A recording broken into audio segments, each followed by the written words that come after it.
Hey everybody, welcome to another episode of Cash That. This is your host, Joe Delara, and this episode is once again brought to you by our good friends at props.cash. It's the best in the business. You know those red charts, those green charts. You want to be able to see that hit rate. And then you can also check out all of the advanced metrics. You can check out whether or not players at that same position have succeeded or not against this team in this matchup. You can check on that individual's players' actual history against that particular team. You can see their actual line and how the line has moved and how the line has progressed throughout not only the season, but against this individual team as well. And those are some of the most instrumental tools you can have at your disposal to find success in the player prop betting market. So I use it every day. Make sure that you guys can use it every day with 25% off your first month with code Delara25.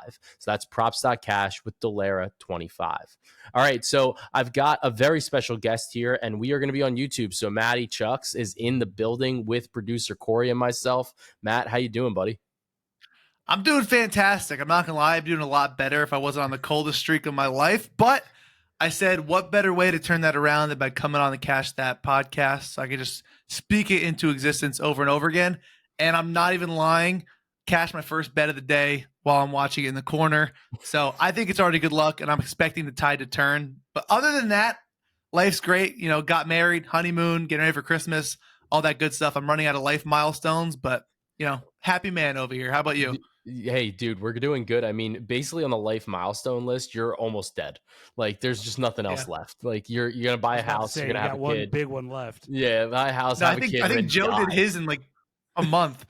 Dude, if I really parlayed the shit out of mine, like, like just parlayed them all.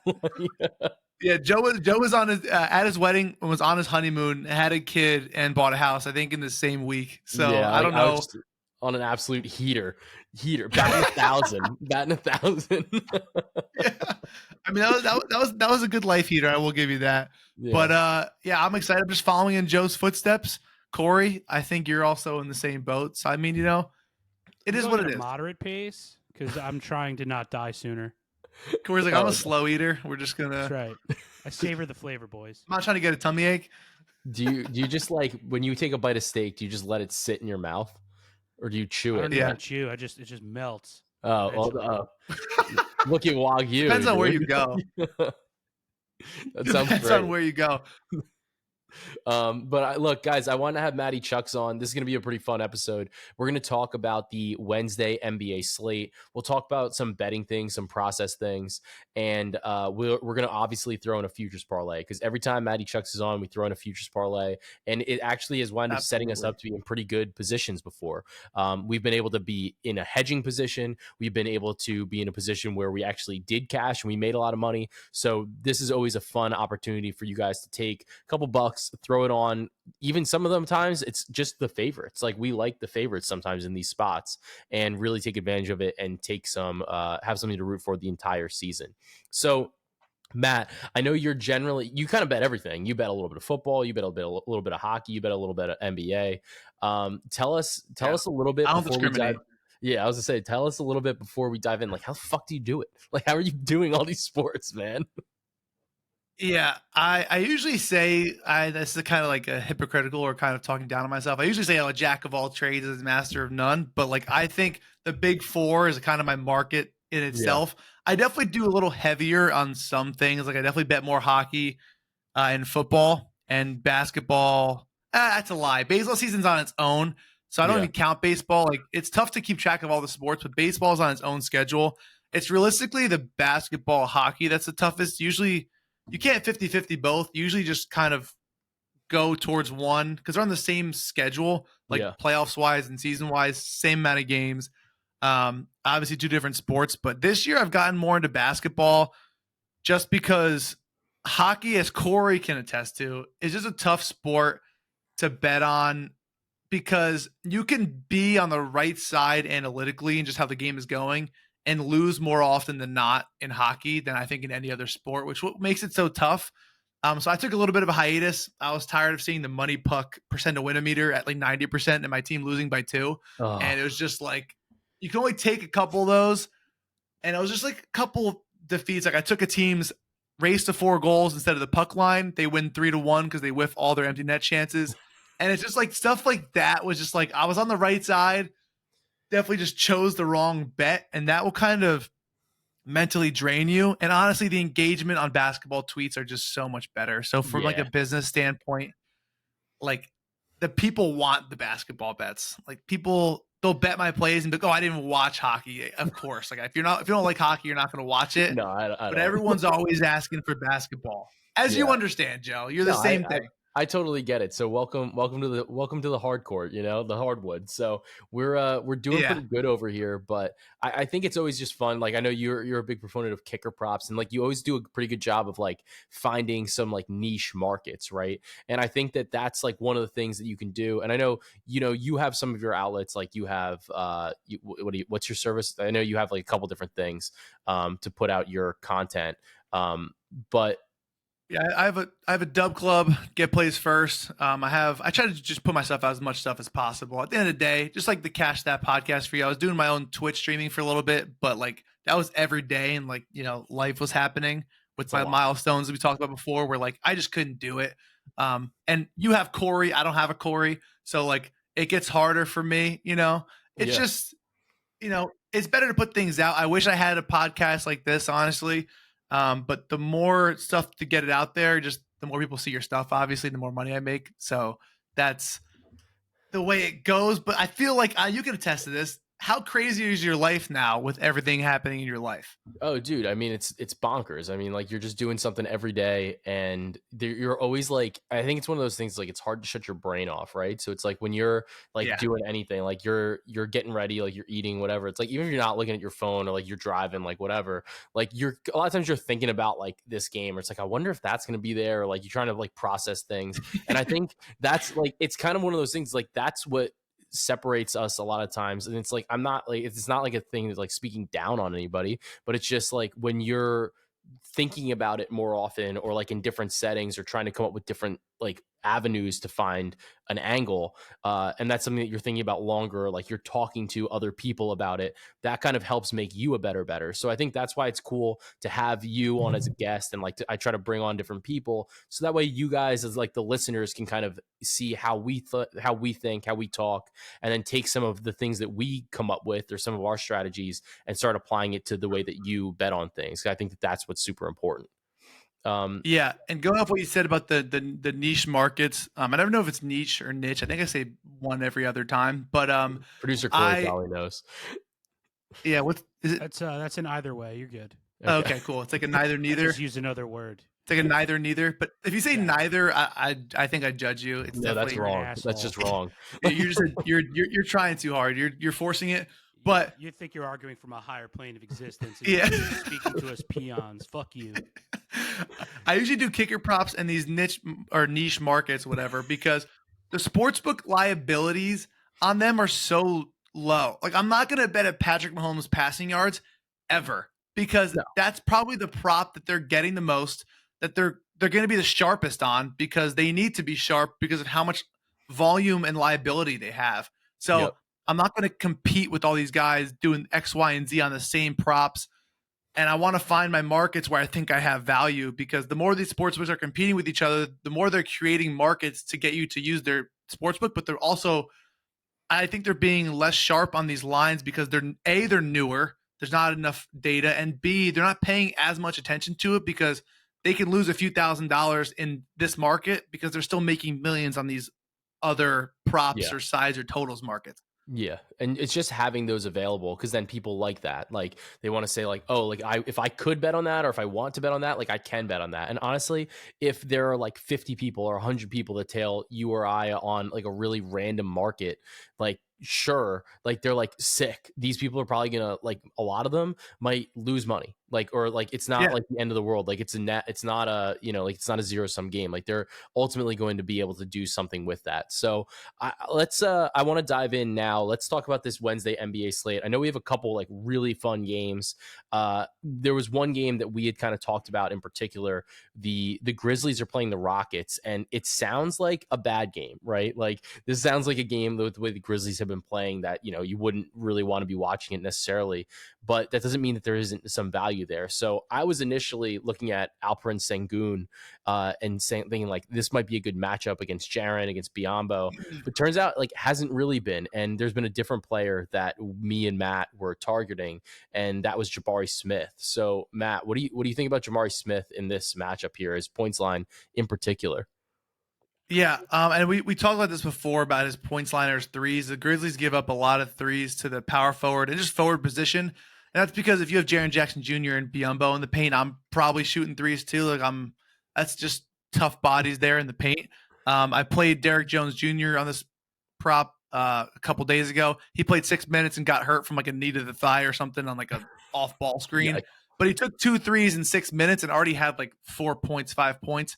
And I think they're going to attack the basket and also shoot some threes. I think when he faced him last time, he went, 3 for 4 from deep. I'm not going to count on a 75% 3-point percentage in the game, but if he goes 1 for 4, 2 for 5, I think, it's only 6 to 7 more points he has to get. He gets some free throws, get to the line. I think it's just a low line. He's had a couple bad games in a row, and I like to target guys that have had a few bad spots to kind of right the ship. I hate those guys that just do the whole hit rate nonsense last 5. Like, you got to expect a fall off and you got to expect some positive regression. So you could talk about it a little more, but that's why I love to play. No, I'm with you. I mean, the line we're getting at 12.5, and one of the tools on props.cash, like I mentioned before, that you can actually see what his actual line is. So you can see the progression of where his points line has been. It's actually because of the downward turn right now and like his couple bad games in a row where he had 9, 9, 6, and 10 after like really smacking and like having 14 plus in like 6, 7 games in a row. You can actually see that the line has come down a bit. So instead of being at like 14.5, we're looking at a 12.5 line now. So you're getting 12.5 at plus 100. You can definitely line shop that around, but you can get plus 100 right now in the market at MGM. And I think this is absolutely a bet. You're getting this at a much better price than if it was minus 120 or so. So I like the 12.5. I think it's a really good matchup. And one of the things that you brought up, Matt, about like the hit rate and stuff like that, I always think that that's really interesting too, because I kind of hate those, like, this is hit in 10 of the last 10. And I'm like, okay, well, like, why the fuck do you think it's hit in 10 of the last 10? And they're giving this to us again, right? Yeah. I did this with the Andrew Wiggins threes, where he was like he was 14-4 to under 1.5 threes, and he hit like 4 or 5 games in a row of over 1.5, but he was going like 2 for 3, Yeah. 2 for 4, 3 for 4. I'm like, he's still taking 3-4 shots. He's not going to shoot 50 to 75% on the season. Like, and everyone's like, oh, bad bet. He's hit it in 4 or 5 games. He went 0 for 1 that next game.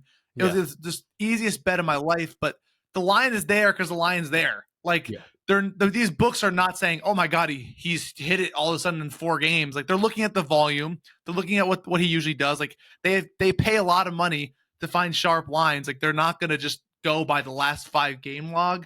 So I hate that there's some people in this space and people that gamble that strictly just use that and think it's a good bet going forward, regardless of even the matchup as well. Yeah, because I'm a big proponent of matchup data, like looking at centers in particular, and we're going to talk about one of those in a second. But I think that, it's like one of those, it's just another tool that you have in your chest. So it's like, sure, like definitely like look at that. And then it's also like, a lot of times I like to see, like when I look at somebody's year to date chart, I want to see like that they just never hit this line.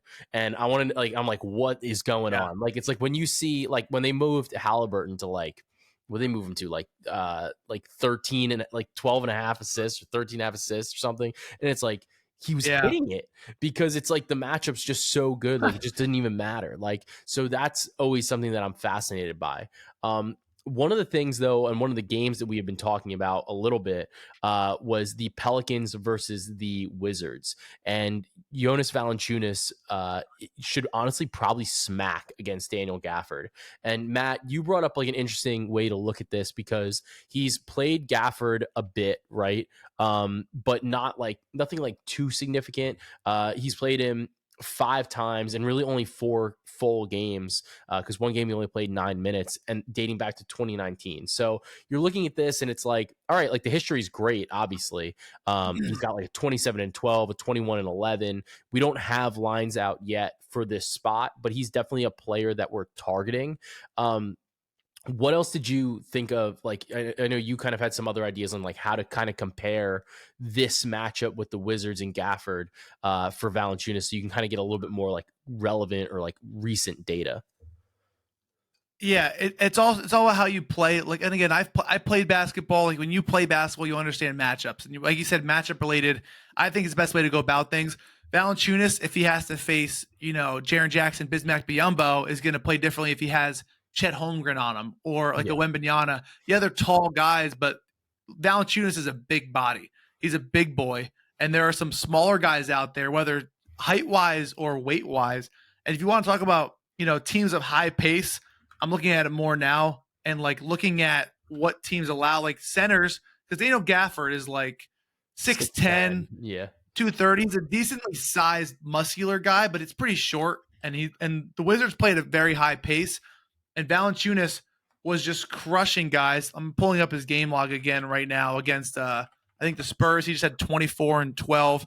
Again, it's a very high paced team. yeah. And I'm not saying Wembanyama's small, but like I don't even know how to say it, but like He's their slender. physiques Yeah, and he's their slender. Yeah, like I yeah mean, it's the same matchup because like Valanciunas smacks against Capella like historically, and like Capella is like yeah 6'10", like 240, 250. So it's like it's sometimes like you're looking for build, sometimes you're looking for like rotation or style of play or like style of offense, right? And like or style of defense. And I think that those are some things that we can kind of miss. Just because like when you're looking at just like head-to-head data or like season hit rate data, and it's like that's like the next step you need to take in order to like become a better and like become a better handicapper here, right? absolutely. And I'm looking at like the Timberwolves, perfect example of like a team I'm not thinking about because you have Carl and Rudy Gobert. Like Yeah, those are big guys. Obviously, Rudy Gobert, the tougher defender of the two. But like, guys like Sabonis, he's dominated his whole, his whole career. career. And Yeah, I'm looking around too. The Wizards allow the most points to centers in general, which just shows you they play at a high pace. They can't really contain these big centers, and they push tempo. And there's a lot of points scored in the games, which is what you're kind of thinking about. yeah. And the more I'm thinking about it, the more I'm loving the play. Yeah, I think as soon as we get a line, you'll probably see like this might be a collab tomorrow between the two of us. Once we see a line, maybe come out either later tonight. We're recording this around like 9 o'clock right now Eastern time, so maybe a collab tonight, but most likely tomorrow morning on this Valanciunas play. So if you get this podcast before, you'll be ready to look. Maybe it comes out overnight or late West Coast or something like that. We're asleep, but you might be able to take advantage of it a little bit earlier. Um, Absolutely. another spot that I think this game I think we have to talk about, right? It's the Pacers versus the Bucks. Did you see this total? It's 280, 255, 258 and a half. Yeah. 258 and a half. That's Like it's insane. and what's Absolutely crazy is insane. that if these teams face off in the playoffs too, we're gonna see these totals again. And Yeah. like, And I want to ask you this: do you think the books have adjusted to the higher totals? Like, do you think that props wise have they caught up to? Because like last year, what were they? 220s, 230s. We were 220, seeing. 230s. Yeah. Would you say maybe? Yeah. Like, No, now I you're think seeing it's about right. 240 on. You're Yeah, seeing like a couple regularly. 240s on every slate, Yeah. and then a 250 on some of these, big time teams, but like the props numbers will maybe be a point higher, maybe. But Yeah. some of these lines are staying the same, especially these role players. Like they'll maybe obviously look out for. They know everyone's betting the Halliburton, whatever, or the Giannis Yeah. points, but like some of these like Malik Beasley lines will still be the same line or whatever. What are your Agreed. thoughts on targeting those kind of props? Yeah, no, I think you're 100% right. I don't. It's funny you brought up Malik Beasley because I was gonna say I actually don't like him in this game. Just Yeah, I was just specifically because of the way that the Pacers kind of like don't allow threes. So Malik Beasley's probably a guy that actually might target an under in this particular game. But I do think that you're right, and even with Halliburton, right? Like they've made his assist line insane, like 12 and a half, like 13 and a half. And he's a guy that is just cooked.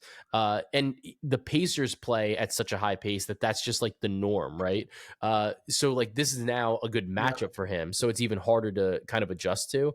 I think that you're right in terms of what you're saying though, like the role players, especially their minutes like they're still playing the same minutes, but you're getting more possessions, and like that is super helpful for these guys, especially with lower numbers. That if you introduce like a couple extra possessions, the variance like jacks up, right? So like if you're a role player that's playing 20 minutes, and normally that's, let's call it, I don't know, what do you want to say? What do you think 20 minutes is? Like 40 possessions, maybe normally, like or probably a little bit more, maybe 50, right? Like 50, 55. Yeah. So if it's 50, but then if you're playing at a faster pace, like if you're playing at like a 107, 108 pace, maybe that 50 turns into 60. And then it's like now your stats are dramatically changing, and you're seeing like a huge uptick in like terms of what your potentials are, because like a jump from 50 to 60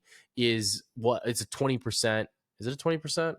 Corey, help us with the math here. I think it's 20%. I don't know what the exact Don't come math knocking at my is, door for that shit. but there's an edge. There's an edge for It's a sure. 20% jump. So if you went from 50 possessions to 60 possessions, it's a 20% jump in terms of what your opportunity is. So you can definitely find a lot of value with those guys, as opposed to, like, I think you're right with like the superstars, like their numbers it's always kind of cooked in a little bit. Like you're going to see like Giannis's points line tomorrow is going to be like 35. It's going to be something obscene, because he's just put up these crazy numbers against the Pacers. So I think that like some of those guys, it's like, yeah, like they might hit it, but like your edge isn't there in nearly the same way. No, I completely agree. And like those are the games. It's tough because like I keep saying this, like the in-season tournament, I feel like this game would be normally circled. It probably is still circled in the locker room of both teams. Like this is like, hey, a team we're probably going to face in the playoffs, etc. Yeah. Like the in-season tournament almost are making the regular season games not as important. Like I guess they're still there, but both these teams know the way that NBA playoffs are structured, they're making the playoffs most likely. Yeah. Like I mean, I think in-season tournament, I like the in-season tournament. I love it. Yeah, like I thought it was cool because you cared about these games that are before Christmas, and like most people didn't even give a shit. Like most people turn into the NBA, they're like the first time they watch an NBA game is on Christmas Day, and the season's 30% over. Which yes.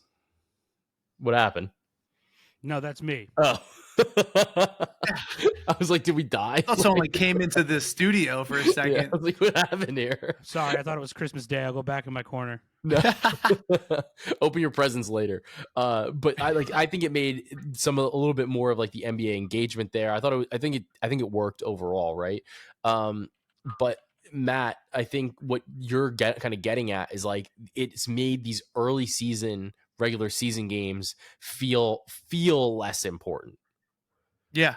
And it's like, depending on the schedule spot now, like, yeah, they're probably still circling it, but normally on the back-to-back, like if the Bucks were on the one or two of that game, they're focusing on that one. Now it's kind of like, we can kind of not really worry about it because you're still getting 4 games in the season against the Bucks no matter what, to watch film and look at what you like, what you don't like, to where it's not like as serious of a game. Obviously, every game is serious, but we all know in the NBA regular season, they're long seasons. In the middle of the week, you never know what's really going on because it's not like hockey. It's the same hockey setup, but in hockey, there's only 2 wild card teams, whereas like the NBA is like, hey, the top half in each conference just make it, and it's just like that's very tough to like make every game count. I think Draymond even talked about it on his podcast where he was like, if it's like a Thursday or Wednesday in Oklahoma City, like I'm really not caring as much as like Friday in Los Angeles.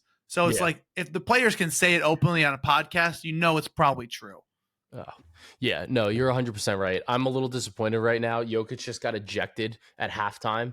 I don't know what the fuck he said. No way. He just got ejected, and like he was cruising to hitting this assist prop. Just got ejected out of nowhere.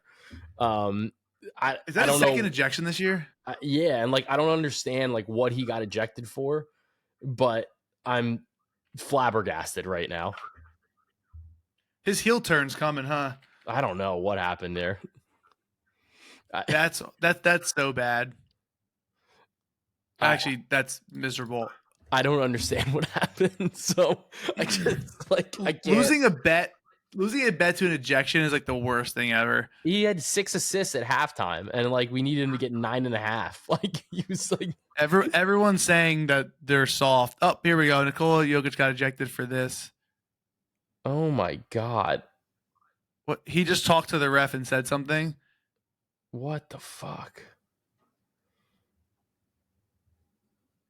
I'm literally watching it right now. He must have said some wild stuff because he literally got ejected for he might have turned his head for 4 seconds. Dude, he had to have said something crazy. Crazy. It doesn't take a long time to say that's why I fucked your bitch. That's also like that ref must know Serbian or something. Or I don't know if that's like, language of choice over there, but We don't know if he knows what he said. I don't even know. That is a painful way to lose a bet. I know we talk about, like, I've talked about this before, and I'm like, oh, unders have more outs. Well, like, if you bet any Jokic under and like you win because of an ejection, like that's a like, good for you, I guess. But like, goddamn, that's a tough one. That's a tough one to eat right there. it's brutal. There's actually one more game on the slate I want to talk about. I want to get your opinion on this. Hit me. So, correct me if I'm wrong, but is it a Mikal Bridges revenge game tomorrow against the Suns? Is that his first game? I think it might be. Let's check. I think it might be. Yes, it is. It actually is a revenge game. I love that. With that being said, he's obviously looked great. It's a back-to-back for the Suns. For the Suns. Kevin Durant has not played against the Nets. Oh, I love this. So because I noticed that when I was looking at the game, the Suns Warriors game, I was like, oh, it's a back-to-back. I wonder if KD's going to sit because he hasn't played against Brooklyn yet. But then I was like, maybe he will play because it's against the Warriors. He also, like, he just, he's been on a couple different teams now. He was just picking his revenge game spot there. Yeah. Yeah. Like, seriously. So you know what? This is a good angle. So Bridges, let's take a look at his stats on the season, because I know that he's been cooking, dude. He's been great. I know he's been great, but like, do you like, you obviously want to bet his points. He's averaging 23.1 points per game this season, 24.1 on the road. Yeah, so I mean, he's been kind of a dog here. I think the interesting thing with Bridges, right, is we've seen him kind of explode for a couple games, but he's got 5 games out of 22 where he scored more than 25. He's got 2 games at 24. He's hit 20 points a lot. He's got 20 and 16 out of the 22. Is his line up yet? I don't think it's up just yet.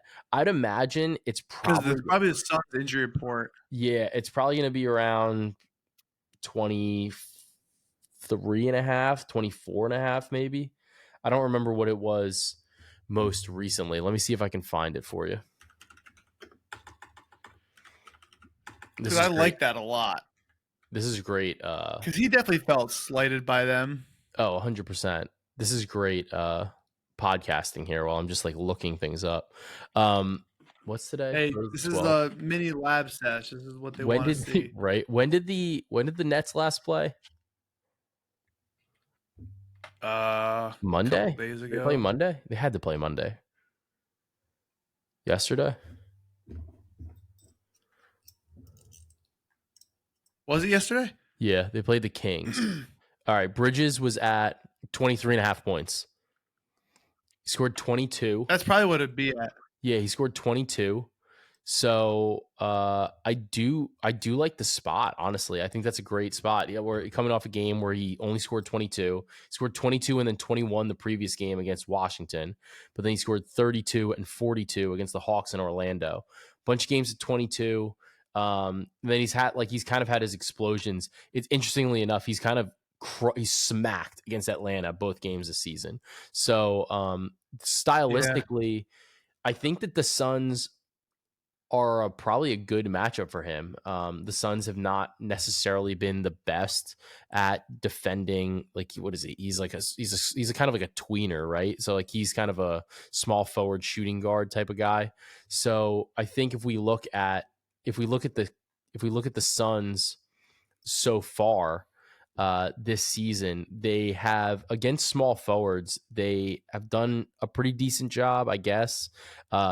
Torian Prince kind of struggled. Vanderbilt struggled. Like, those guys kind of struggled.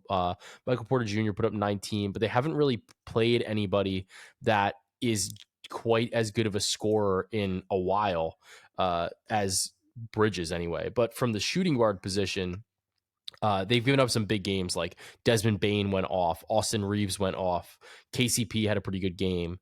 They also gave up a lot of points to Klay Thompson. Malcolm Brogdon had a good game. Jordan Clarkson, THT had a good game. So, like, those are probably a little bit more like comparable in terms of like what Phoenix is going to be doing.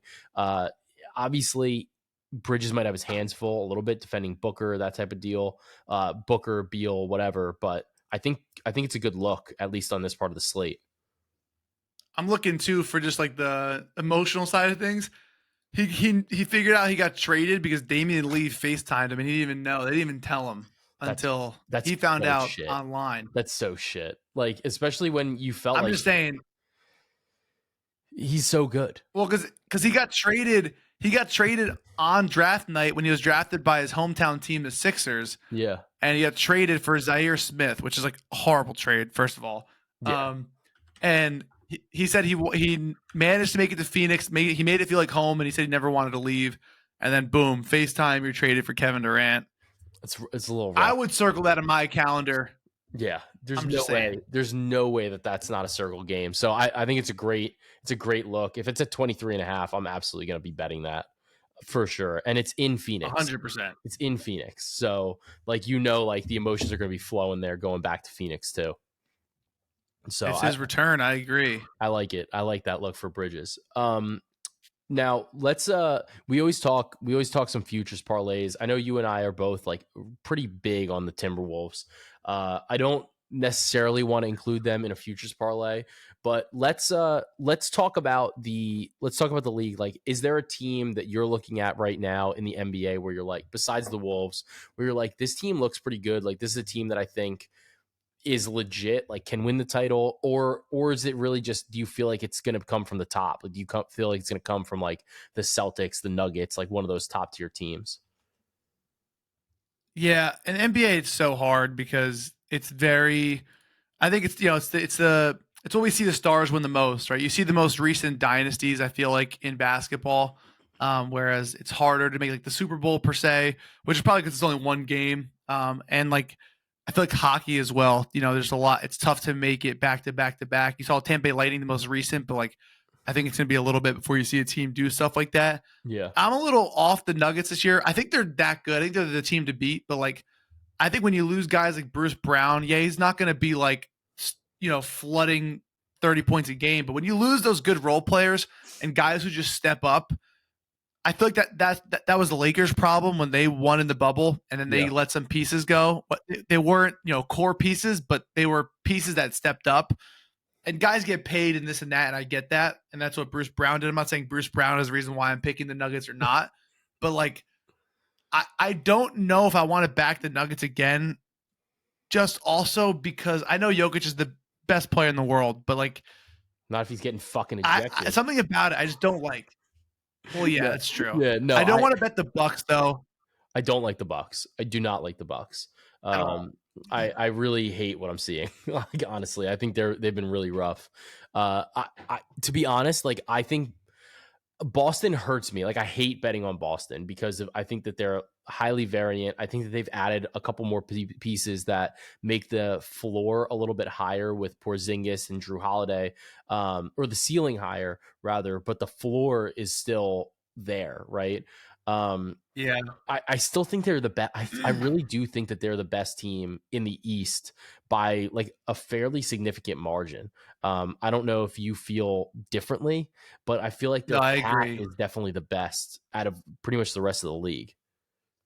I think they're gonna, unless Embiid can like figure something out and just go on a tear. But the seasons are long. He's always hobbled by that time, I feel like, anyway, and it's so hard to win with a big as your best player unless you have like a Jamal Murray, which Tyrese Maxey is working towards. That He's right there. He's like a poor man's Jamal Murray right now. Yeah. He's a great player, but he's not there yet. But the Nuggets have more role players than the Sixers have that I think that can score the basketball.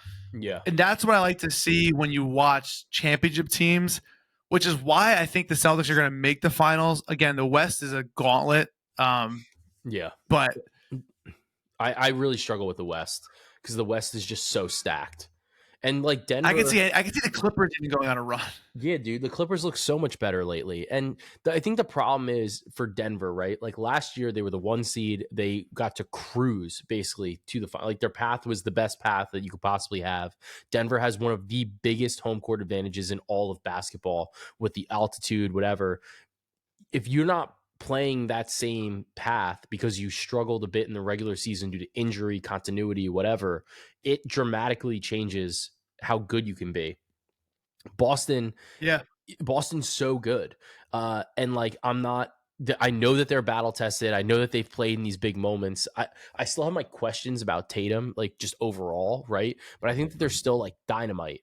So I'd be comfortable. And like, it sounds funny to say like, I'd be comfortable. They're the favorite right now, but like, I would be comfortable starting a parlay with them just because I think that they're pretty stable in terms of what I expect the output to be. No, I agree. I think you can make up the odds in the other sports, and I think the Celtics are the safest right now. Yeah, because I think they have the easiest path of getting there, and getting there is what we want. Exactly. You need to get there in order to be in position. All right, let's look at hockey right now. What do you think for the Stanley Cup? This is really a you and Corey question. You know me. This is not my forte in this area.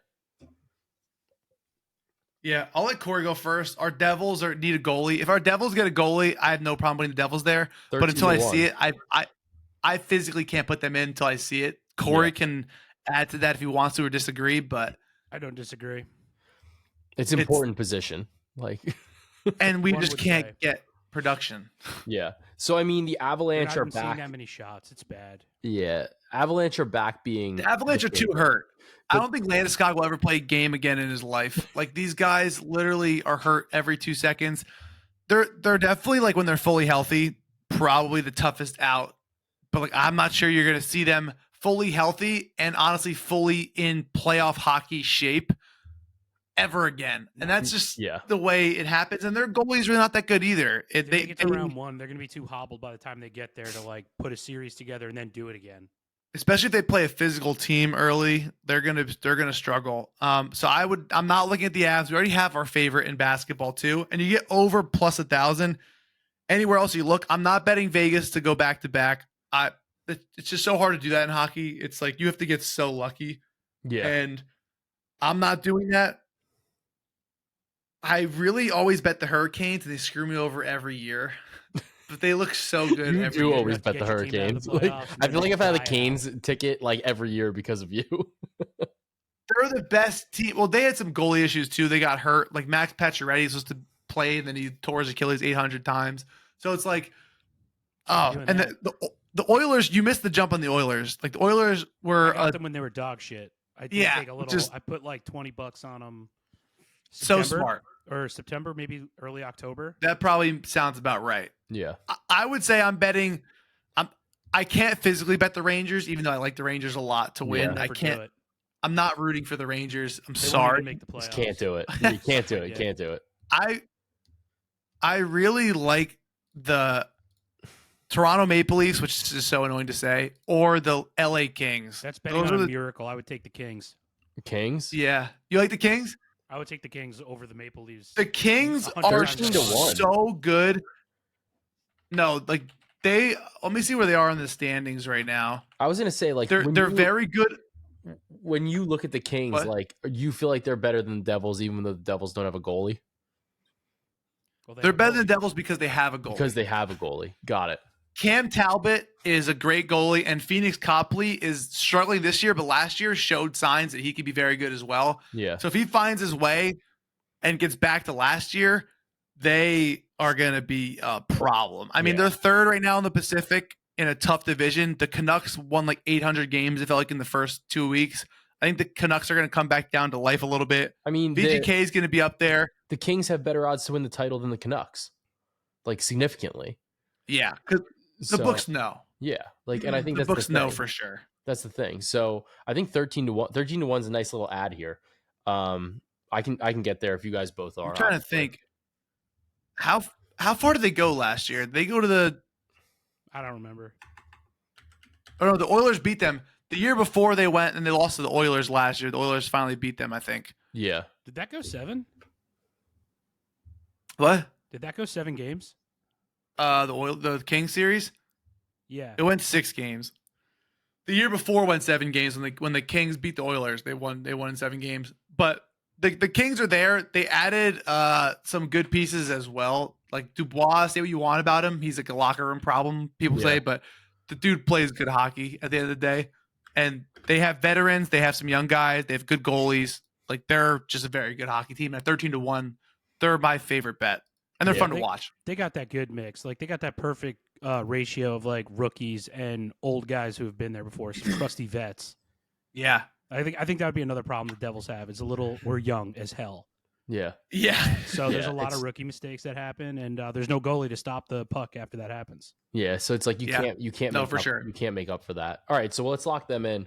What are we looking at for the NFL? Because I think NFL is very interesting right now. The Eagles look I don't want to say fraudulent because I think that's like not really the right word to say. But the Eagles and Before the you Chiefs, guys pick an NFL team, yeah. before you go, do you want to know what I just did? Did you bet on the Giants? I bet myself a Christmas present. Oh my God. Giants plus 10.5 against the Eagles. I blacked out. I don't know what happened. I just looked at my bet slip and I was like, look at that. How'd Tommy that get Cutlets, there? baby. Those are the Tommy best. Cutlets, Come on, you know? Santa. No. I actually went to the Giants game last night against the Packers. Electric, actually. It was, but like I wanted us to lose. Like I don't want false hope trying to make the playoffs. I really don't.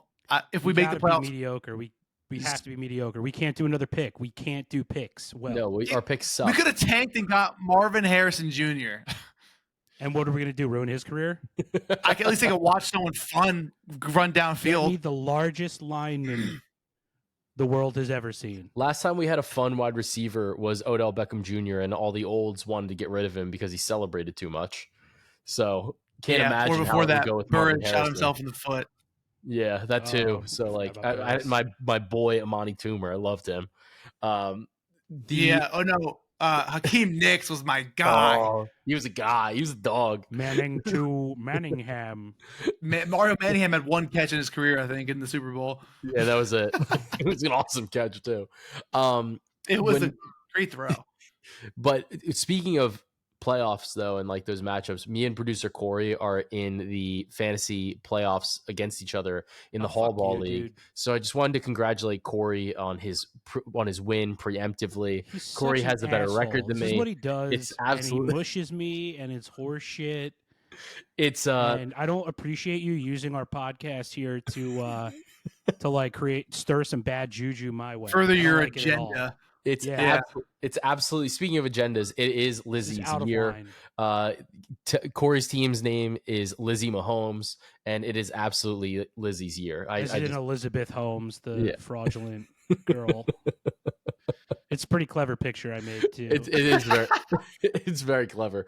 As long as there's effort. I just Maybe appreciate I'll effort. make I'll make it the episode art for this episode, maybe. Yeah, I like we might have to. But Corey and I are head to head in this matchup, so it's going to be quite spicy. But when we're looking at the NFL, I think like the Chiefs don't look nearly as good. The Eagles don't look as good. No. The Bills are obviously kind of The like making a Ravens- little bit of a run here. What do we think? Because I love the Ravens, but like I love the Ravens, but I wish Mark Andrews was healthy. Yeah, that's a Like, problem. Having if you look at their defensive DVOA, the Ravens are second. Like they can hold teams to not a lot of points. Yeah. But like not having Mark Andrews is just such a problem. And I think Lamar Jackson's unbelievable. Just the weapons that like San Francisco has.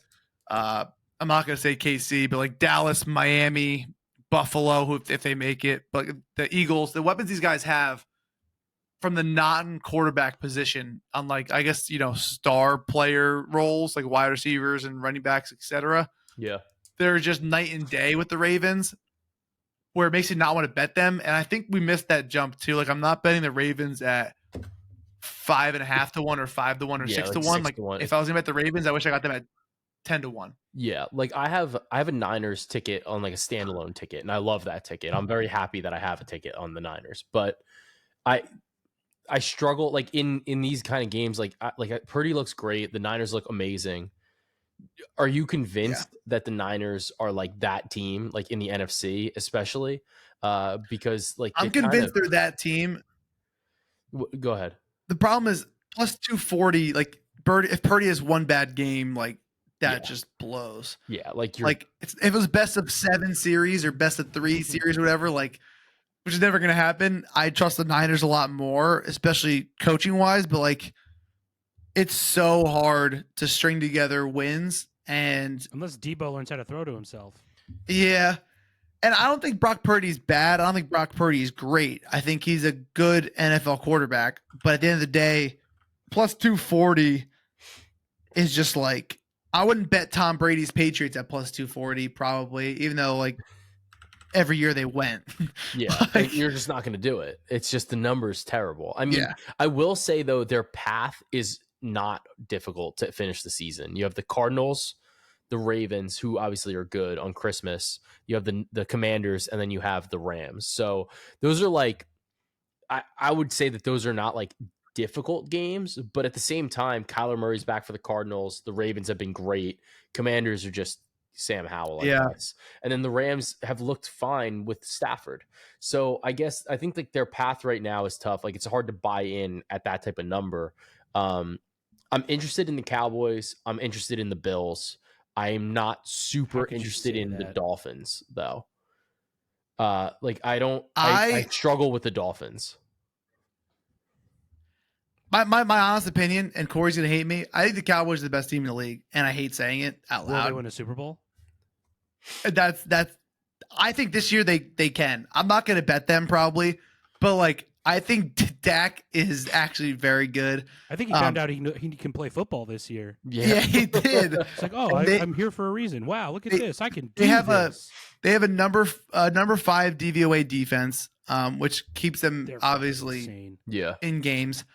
They showed they don't need Ezekiel Elliott, but like I think Ferguson is taking a step up, and CeeDee Lamb makes everyone else's job a hell of a lot easier. Dak really stopped his turnovers issues. I'm not saying that may not come back in the playoffs, but funny. It would be funny. But like that plus 850 for them is a solid price to me. I don't know who else I'd pick. I have a fault in literally everyone else. My only fault in the Cowboys is they always choke. And like, is that like a statistical fault? Probably not. But like, it's like the Maple Leafs. I think that is a statistical fault. That's true. And like Mike McCarthy, do I trust Mike McCarthy? Probably not. Guy's an idiot. I mean, but it has worked out. Like they've looked good. So it's like I don't trust Sirianni either. Like dog shit teams, dude. No, I mean the interesting thing is right. Like the Cowboys have a tough end of the season schedule. Like you got the Bills, the Dolphins, the Lions, the Commanders. It's rough. Yeah. What are the odds they make it out of that without an injury to a crucial player? Also, but the problem is you have to bet a team that comes off a bye. I feel like you have to bet a 1 or 2 seed, and the Cowboys with their tough schedule,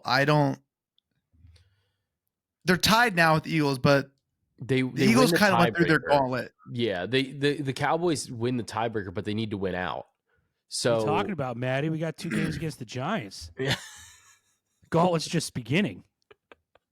Yeah, that's a fair point. I had a conversation with Wink Martindale on Saturday night. He's his defense is different. Yeah, we're up. They're just out for pain, baby. They play the Giants twice in 4 games. Yep. Yeah. Yeah. I'm telling you, Christmas miracles, they do happen. Yeah. I'm just saying though, the Cowboys have the Bills in Buffalo who need to win, then the Dolphins. They're going to get sick with that hot cold, first of all. And then you're probably fucking right. The Lions after the Lions need to win as well. Yeah. And then the Commanders in divisional game on the road. The Eagles I think the Eagles are like, as Giants fans, I hate that I have to pick between the Eagles and the Cowboys most likely here. Yeah. But like I think that, you know, I just don't like the Eagles that side of right the now. Yeah, like that's my No. concern. There's doubt on the sidelines, and you But can also taste it. like, would you like the Eagles more if they won out since that Yes. goal? I'd say no, because they're gonna Their lose schedule- games. Like, they're not gonna. I also just think the rest of their schedule for the rest of the season is not that difficult. Like comparatively to like the Cowboys, their schedule's tough. And it's like if they beat the Bills, the Dolphins, the Lions, like or even go 2 or 3 out of those, I'm gonna be like, that was good. Like those were some tough matchups there, you know. Honestly, the Niners in our parlay and FanDuel, $10 still wins $2,300. Like, we really don't have to like Go crazy. say a plus 260 sucks, because Yeah. like it's a third leg of a moonshot parlay. That's fair. There's no That's need to fair. make it any more difficult. Yeah, I mean, on FanDuel it's $10 to win 2,300. Yeah, I mean, I just want to see it because, like, to be honest, like I can't quit on the fucking Bills, man. Like, I think the Bills are still really good. I think they've gotten very, very unlucky. If you add the So Bills, do I. I actually like the Bills a lot. I think analytically they're very good. If Josh Allen could just hold on to the fucking football, like, they will win games. Their defense is a little worse than last year, but like when the weather gets cold, you got to tackle that Josh Allen. yeah, Like, it's tough, and their defense can. It depends on who they play. I think in the playoffs, like, they look like they could destroy the Chiefs if they played them again. I'm not gonna lie. that's what I think. Like, They already look so good. They already did they beat the Dolphins, or the Dolphins beat them? I'll tell you in a second. I feel like they beat the Dolphins. I know that I thought they murdered the Dolphins. don't they play the Dolphins still? 48-20. Yeah, they played 48-20. or no, yeah. They smacked them. So, like, I kind of like the Bills. Like, you can bet 10 with the Bills. 10 wins, 12K. That's cooler. Yeah. Yeah. I might still put it in with the Niners too, but this is a lot more fun, I think. And like I want to get whenever I do these, I want to get like I feel like I always want to get the tough leg out of the way first.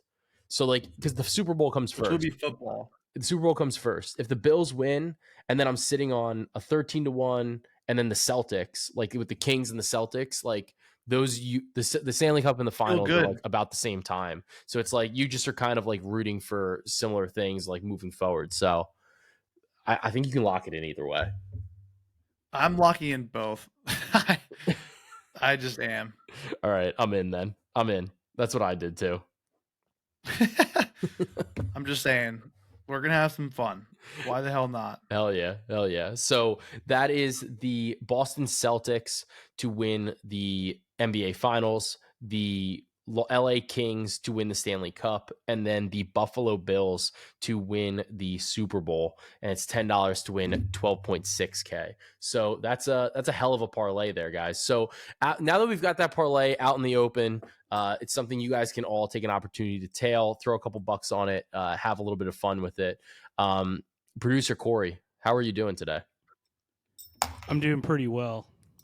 Great. Thank you for asking. It's good to hear. What do you have for the people here today? I'll be honest, Joe. It was cold today. Don't forget a scarf. You'll catch a cold. Have you started to wear gloves yet? Are we at that age? I refuse. I've worn gloves previously. Oh, really? I mean, like, I'm just refusing so far this year. I wear gloves every year at some point. Oh, you do? What, you like think I'm a fucking lunatic? Sometimes I don't. Yeah, but like maybe when it gets to 25. I don't like fake winter right now. I don't often wear gloves. Like I generally don't. I don't think I have a pair. Over here. I have the only pair that I have is for shoveling snow. You know? Or skiing, I guess. The one time be careful shoveling snow, but you're becoming Mr. Suburbia. That's what gets most suburban males. So be careful out there. Yeah, I'm really crushing suburbia. All right, that's my recommendation for you. Scarves. No, stay alive and don't shovel snow. All right, thank you. I'll try. You got it. Matty Chucks, what do you got for us?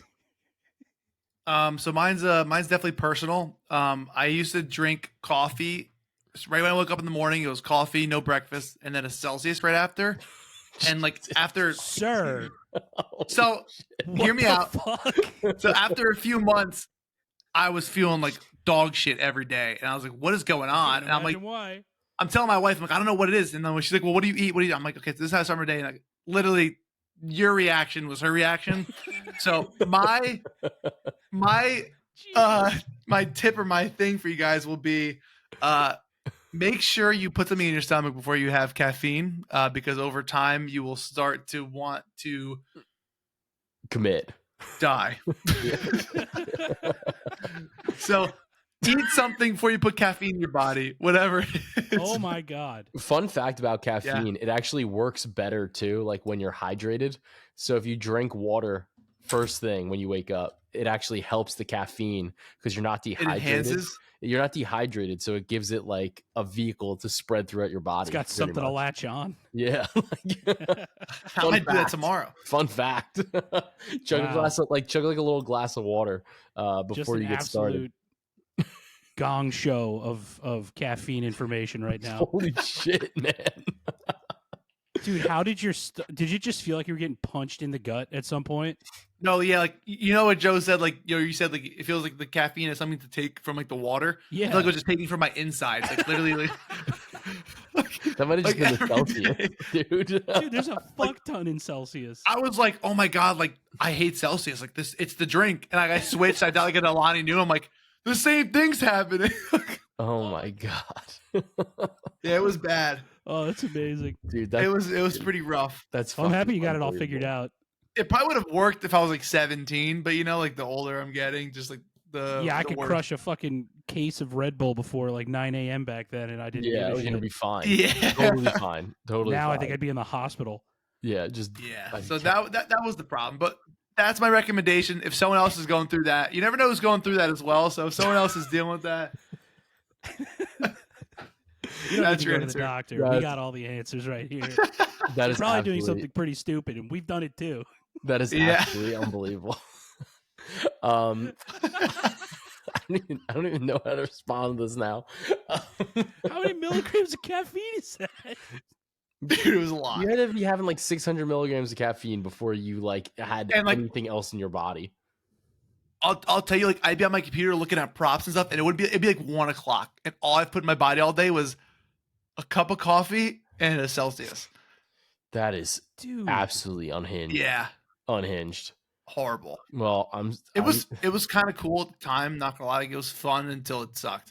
Yeah, So- man. There's a lot Yeah. of things that are like that. yeah, exactly. Like Jesus Christ. Did you ever Um, miss like did you ever wake up and not have it in time and get like that beat of headache?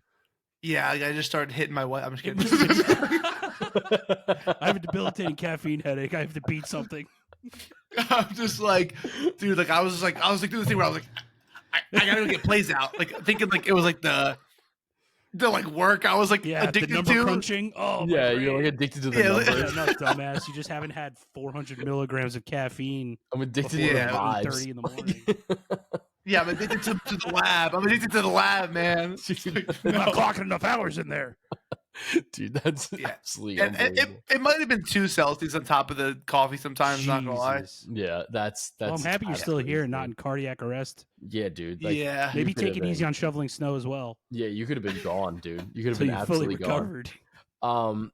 Yeah. So, Joe, what's yours? I don't even. I'm gonna recommend like drinking or like eating like just anything. Apparently, I actually gonna recommend getting a laptop stand. I think it's one of those things like if you're working at your desk or like if you have a monitor set up, you gotta have the laptop stand. It's number one, it's better for the laptop itself. You kind of keeps like the airflow underneath of it. Additionally, I just think it kind of gives you a little bit better perspective, gets you a little bit more desk space, what have you. So I'm gonna recommend a laptop stand. I'm also going to recommend getting like you should do your Christmas shopping like now. I think like if you haven't done it yet, like definitely do some of it because we You're are in it's trouble. it's going to be December 13th when this episode comes out. You don't have a lot of time after that, and like if you need to order something, you definitely need to order it like now or like yesterday. Absolutely. It might be too So late for you, actually. yeah, it might be too late. Like you're going to be paying out the ass for like rush delivery, unless you want to drive cross country on coffee and Celsius to get there.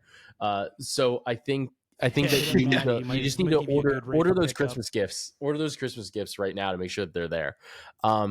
But with that, guys, this episode was brought to you by props.cash. Like I said, they are our absolute favorites. You need this product. You need this tool if you're going to be betting player props on a daily basis. With those hit rates, the charts, and all of the data, you can kind of go beyond just the simple hit rates, and you can say like, is this a good matchup? Is this not a good matchup? What have players done against this team before? And like we talked about on this episode, there's plenty of ways to use this. So sign up for 25% off your first month with code Delera25. And that's our friends, props.cash. So thank you, Matty Chucks. It's been a pleasure to have you on. Let everybody know where to find you before we send everybody out of here. Just on Twitter, Matty Chucks. I changed everything, so now it's all cool. Yeah, nice and That's consistent. it. That was All easy. right. God bless. God bless. And let's cash that.